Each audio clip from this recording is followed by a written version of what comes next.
Good morning, good people, and welcome to Paul Outdoors on a beautiful Monday morning in March.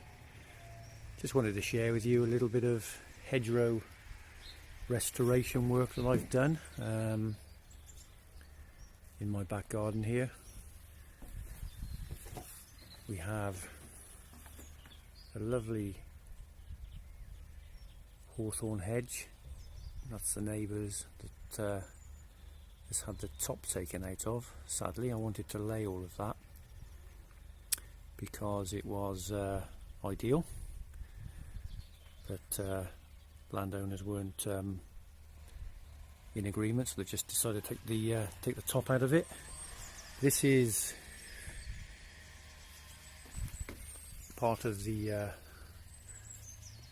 boundary of my back garden here, and as you can see, there were some large previously laid hawthorn and a holly at the far end, so the hedge had got very gappy, wasn't providing a secure boundary,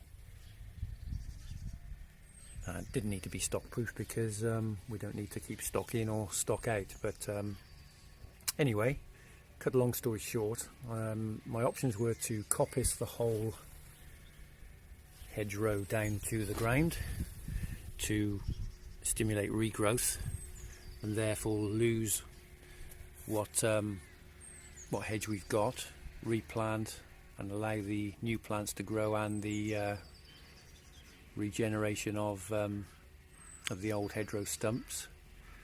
Instead of doing that and looking a little bit stark and sad, I decided to lay the branches that were in position. This is quite a nice holly here actually. It was laid about 15 years ago. You can see the old pleacher there, or laid stem. So I've coppiced some of the regrowth and laid into the hedge to form a little bit of a barrier. What growth had occurred, as you can see, and just to give a little bit of ornamental value, I've put in traditional hedging stakes made of hazel and hazel binders, as you can see, just to provide a sort of an aesthetically pleasing boundary, whilst these hawthorn plants, these young bare root hawthorn plants, take root and grow. I've got a staggered double row on both sides of the stakes, so that should grow quite quickly and form quite a dense hedge and barrier and wildlife corridor in a few years' time. And I've also, in the gaps, planted some bare root hazel.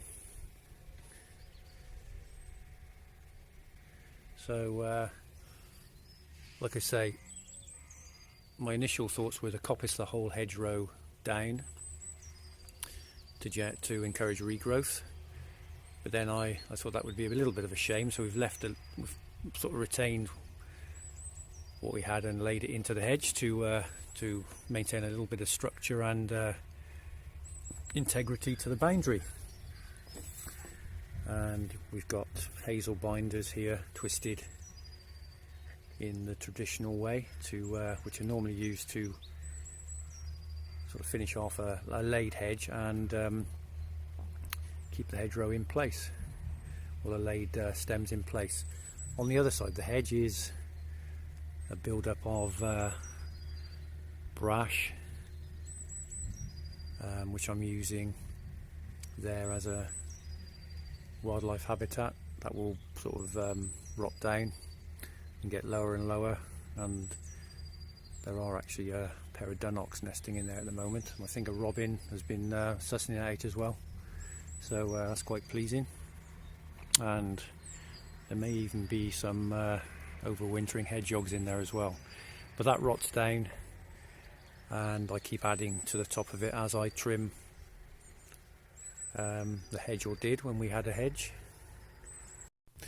I'm now stood on the other side of the hedge, and here you can see the young bare root hazel plants that I mentioned before, planted into the gaps all along the length of the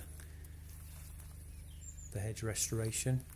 And there you see a small tree, or a hawthorn, quite large for a hawthorn, that's been laid previously 15 years ago.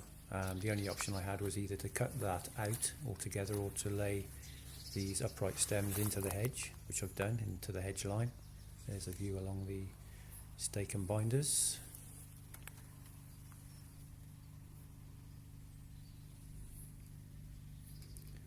And further down we're going to have a look now at the large holly that was laid into the hedge.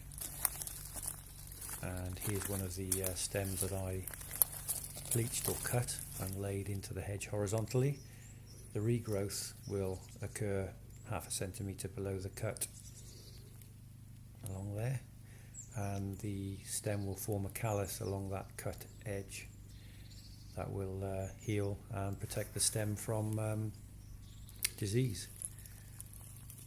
The hawthorn that's been laid into the hedge has budded up and is now coming into leaf, so it's remained alive and viable, as you can see here. So that's it, folks, something a little bit different. Hope you enjoyed it. Thank you very much for watching. Please leave any comments and questions below, and I'll look forward to seeing you in the next video. Thank you very much.